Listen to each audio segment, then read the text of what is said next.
Welcome back. Right, I know what you're thinking. Stripey, it's midweek. How comes you're doing a video? How comes you're off work, you lazy git? Well, I've got to tell you, right. Last night, when I worked yesterday, lovely, brilliant day at work. Last night during dinner, right, I was having me dinner with me wife and Litton, and this side of my face just literally went, came right out there last night. So I shot to the pharmacy, got some anti-inflammatory stuff, been to the doctors this morning, ear infection, I'm on antibiotics. That was outrageous. It's never happened to me like that before. Literally, it was like something out of a Hanna-Barbera cartoon. Anyway, so I phoned in work, etc., etc., because I had to go to doctors today. So here you go. I don't want to hear about all that. Also, before I start, I want to say, Fit to be Tie-Dyed. I watched your Neil Young Massey Hall video, and I played the album this morning on Spotify, and it was really, really nice. I was pottering around doing stuff, but it was just in the background, and I thoroughly, thoroughly enjoyed it. It's really good. Nice one. Maybe an album I need to look into getting myself in the future. I mean, I do love Crosby, Stills, Nash and Young, and I've got a few of their albums in my wish list, obviously, Deja Vu and So Far, whatever. But Neil Young, yeah. Never really listened to a lot of Neil's solo stuff. Yes, I know, before you all go wild. What, Stripey? There's a world of it out there that I haven't listened to. Anyway, today I'm going to do a vinyl first play of one from the wifey at Christmas, Barrett, by Syd Barrett, the founder member of Pink Floyd. You know, I love Syd Barrett. Such a short little career, but it's had such an impact on me. And obviously, you know, would there have been a Pink Floyd without Syd Barrett? The question begs the answer. But I'll tell you what was really nice. What was really nice before I get started, alright? Because I'm doing a video on this, I looked for my Crazy Diamond box set, which contains Barrett. I opened it up and found Pink Floyd's early singles that goes with the Shine On box set. How it ended up in there, I don't know. I thought I'd lost it forever. What a result. I found it again. So that was nice. And this, if you're a Syd Barrett fan, I might do a video on this one time, because this is just great. Anyway, today we're looking at the second studio album by Syd. And really the last any sort of like newly recorded material. So I suppose this is the final, even though Opal was released after. That was like a bits and bobs. This is like the last one actually recorded for. So should we have a little look inside? Get your bin, Stripey. Look at that. Hugging the wife, I broke the arm off and I tried to glue it back together. Look at that. Merde. Saying that a lot lately, I've noticed. Alright. Let's get in here somewhere. Man, that's tight.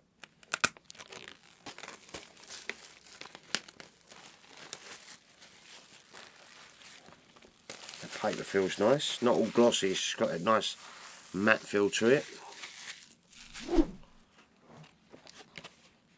Oh, it's well, that's really nice actually. I don't know if you can sort of get that there.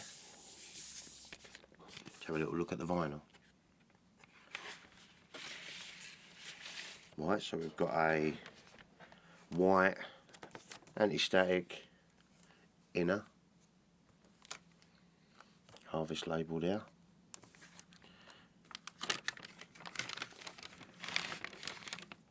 Whoa. That's solid.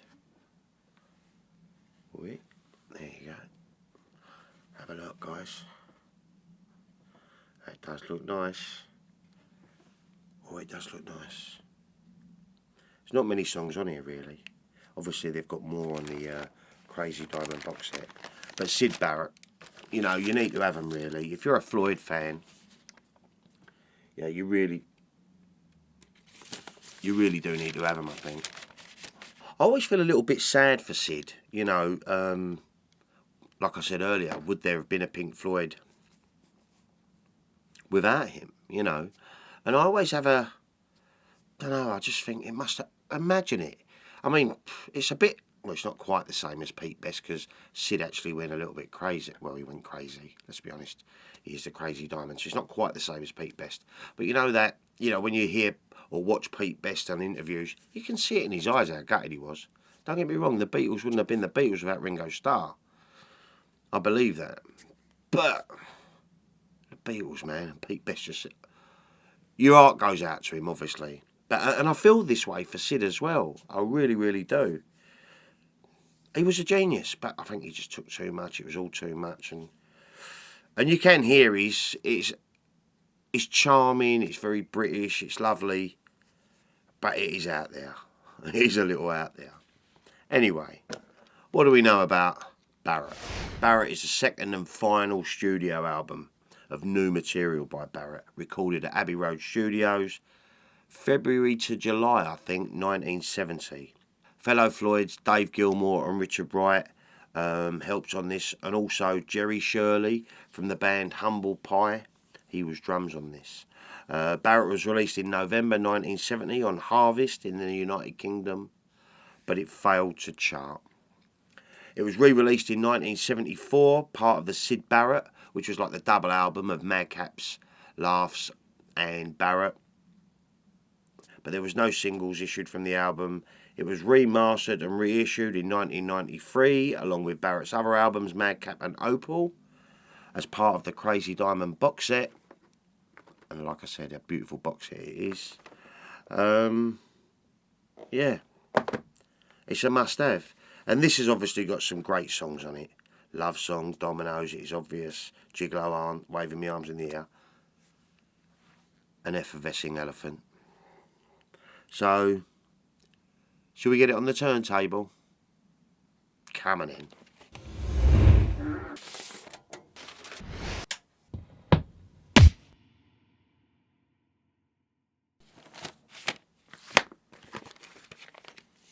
Mustard. What a brilliant, that last track, Effervescing Elephant, cracks me up. It's bloody marvellous. Sounded fantastic. Really, really enjoyed that. So let's quickly just go through the tracks. Yeah. So first up, Baby Lemonade. And it's got Dave Gilmour on the 12-string guitar. And apparently, the intro was actually Barrett warming up. And Dave Gilmour happened to record it and ended up using it as the intro to the album. And a lot of people think Dave Gilmour did the solo on this. But it actually was Syd Barrett. Yeah, it's a great little catchy tune. I do love Baby Lemonade. And then it goes over to track 2, Love Song. Love Song is great. And then next up, track 3, probably one of my favourites on the album, although Dominoes. And there's a really, really lovely version of Dominoes by Robyn Hitchcock. And I'm going to put a link to that in the description down below. Just a lovely, in the English rain, and an acoustic guitar and one guy. Marvellous. Love Dominoes. There's a little bit of pain and anguish in this. In my tears, my dreams. You know, there is. Do you imagine what it was like being Barrett, 1970? I mean, this practically makes up. You've got Syd Barrett on vocals and guitars, Dave Gilmour on bass, and Richard Wright on organ, piano, and harmonium. It's almost a Floyd. Anyway, right, next comes It Is Obvious. May I say, oh baby. Another great little quirky number. Very dreamlike in some of the lyrics, you know, creep into bed with your head in the ground and all of that. Lovely little number. Then that's followed by Rats, which apparently started off as a bit of a jam and then it ended up going into a full song. Great song. And then Maisie. Boom. I mean, the sound quality was really, really nice in this. The bass was nice and deep and rich. And again, it does sound really nice in here these days. Riga. Then we flip over to side 2, and then track 1 is Gigolo Aunt. And apparently it's based off of Jeff Beck's Hi Ho Silver Lining. He performed the song on Top Gear in 1970, and I think this is actually on the Pill Sessions, actually, Gigolo Aunt. I can't seem to find my Pill Sessions. I know it's around somewhere. I do own it. That's followed by Waving My Arms in the Air. Apparently that's some sort of shout out to, was it Midnight Rambler by the Rolling Stones at the time? And then that fades into I Never Lied to You, because I think he was having problems with his bird at the time. There is a bit of pain and anguish through the lyrics, but Syd's lyrics are all over the place. That's like 3 of them on here that I like that. With the lyrics, it's been so hard to bear without you not there. And then track 2, Wined and Dined. And this is about Barrett's relationship with Gayla Pinion, who was a model from Cambridge at the time. Typical Barrett song, very British, very childish even. There's a bit of innocence about Syd's songs. Dave Gilmour added slide guitar over Barrett's vocals on this one. And then track 4, Wolfpack.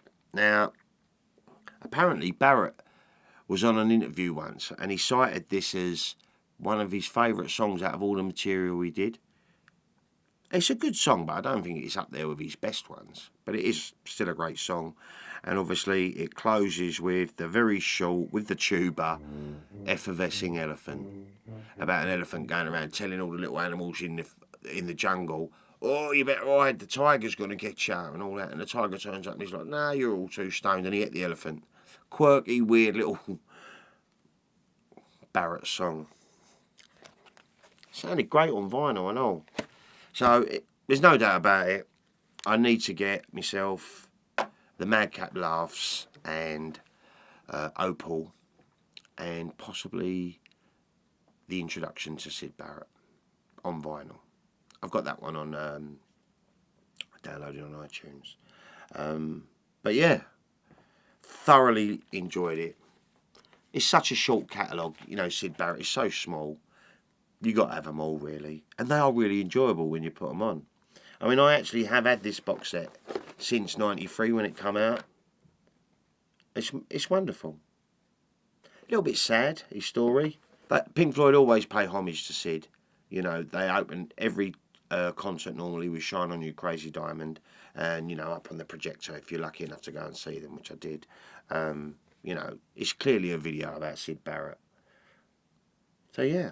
Thank you very much, babes. Thoroughly enjoyed that. Have any of you got any Syd Barrett on vinyl? What do you think? How do you rate this compared to the Madcap Laughs? I mean, obviously Opal is sort of like remixes and rarities, really. I mean, it's a must-have. You know, it's a must-have. But how do you rate this to the Madcap? Do you prefer it? Very reminiscent of Piper at the Gates of Dawn. Not as polished, obviously, but can you imagine being in a recording studio? Because I've seen Roger Waters say, he cottoned on Syd Barrett. He goes, right, we'd get it, and then we'd go to do it, and Syd would change it. So he'd do it again, and Syd would change it again. And you'll see Roger Waters say, he was doing it. And they just couldn't work with him, you know. It was impossible. So, such a shame. And obviously now he's gone, 2006, God rest his soul. But he's left some music behind, and I love it. Bless Syd Barrett. That's it for today then, guys, really. Loved that. Yeah, don't know when I'll be doing another ramble, because I'm working the rest of the week now, and I'll probably have to work me Monday now. A bit of a weird one, though, last night. I mean, obviously, my face just swelled right up here like that. And obviously, what's the geezer going to do if his face swells up like that? Well, the first thing I did was like, that I cannot do. You got to try your Marlon impression while you got it. Only joking, guys. Right, you have yourselves a great week, people. I'll be back with another ramble real soon. Take care now. It's